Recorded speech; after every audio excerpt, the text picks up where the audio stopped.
Hello, boys and girls. I am going to teach you right now how to make a weaving loom out of clay. So this is really a cool project because it combines two art media, both clay and yarn for weaving. So textile arts. So you're going to start with a slab of clay. A slab is just really sort of like a pancake of clay.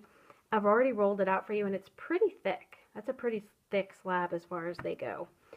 So it's fairly large, and our basic idea is we need to smooth out the edges of it, cut out a rectangle from the center, and add some texture and some holes for the yarn. So a lot of the magic of this happens after it's come out of the kiln. So let's get started. The edge of your slab can be anything you want. You can make it perfectly straight. You could maybe do something a little bit wavy like that. It's really up to you. But you want to leave your loom pretty big, so not taking away too much, because you have to have a pretty big hole in the center where the yarn will go. So I've drawn onto the surface of the clay with lines. That's an element of art. And the line is actually a texture because I've carved into the clay. Texture is also an element of art. So I'm going to take my clay tool. If I'm happy with the design, I basically need to go through and cut all the way down to the bottom where I'm removing this extra clay. If I don't like the design, I would not have cut that. I can actually just take my finger and erase it. But I did like it. So I'm going to take this and start carving away and removing the extra that I don't want.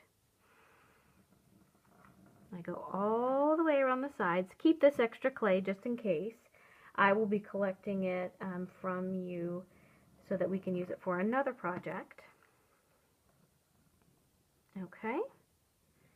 Ta-da! Now the edges are pretty rough and I don't want that, so I'm going to take a little bit of slip.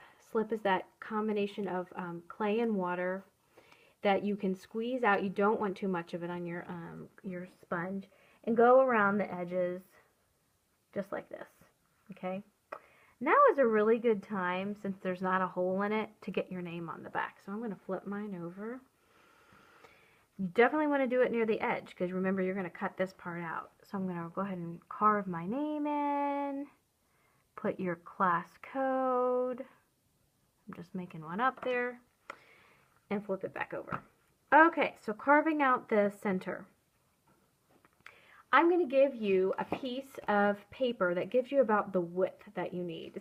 Obviously, that's way too long. It's not the length, but the important part right now is the width. So I'm going to take this. I'm going to sort of trace it. You don't want anything too close to the edge. This cannot become too narrow or it might break. Okay. Now down here you have to just kind of wing it. Since everybody's loom is a different length, you just have to decide what's going to be an even border.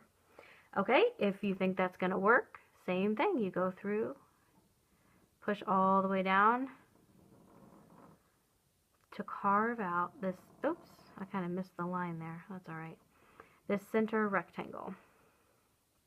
This is all just extra clay that I absolutely will use for another project. So again, put it off to the side. I'll collect it in a bit. And then I'm going to use that sponge again to smooth out this. So right now it looks like a frame. Now, it's a really fast project. So now you're just going to add some texture. I have texture rollers that you can use to sort of roll over. Isn't that awesome? And really quickly you get a really nice texture. That's an element of art, remember?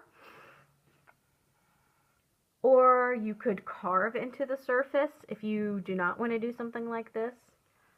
But I'm happy with that. I think that looks great. And then the last thing to do is I have these little, it says hole punch on the side. It's kind of a clay hole punch. And sometimes they get clogged with clay, but that's all right. It's just a straw, like a really thick straw. And you're going to use that to add the holes. Sorry about that. Where the yarn will go through, okay? So they could be top and bottom this way, or side to side. And so maybe your loom is actually going to be the other way. It doesn't matter which way, but you just want them on opposite sides. So I'm going to take this. I do not want it too close to the edge. That would rip. I want it somewhere around there. I'm going to push it in, kind of wiggle it, and then when I pull it out, I have a hole. The next one you want, probably not your whole finger. My finger at least is too wide. Maybe like the width of a pencil or a crayon is about how far you want them spaced out. You don't really need to get one. You can eyeball that. There you go. And I keep going. And there we go. I think that's all I can add. 1, 2, 3, 4. I'm going to get one more. I think I can squeeze one more in. All right. And then so if I have 5 on this side, I need 5 on this side. 1, 2, 3, 4, 5. There we go. All right, now my loom is ready to dry, and after it's dry, I'll put it in the kiln. We will add a glaze to it, which is going to make that texture show up even more. Glaze is sort of like a special paint for clay. And then we will be ready to weave.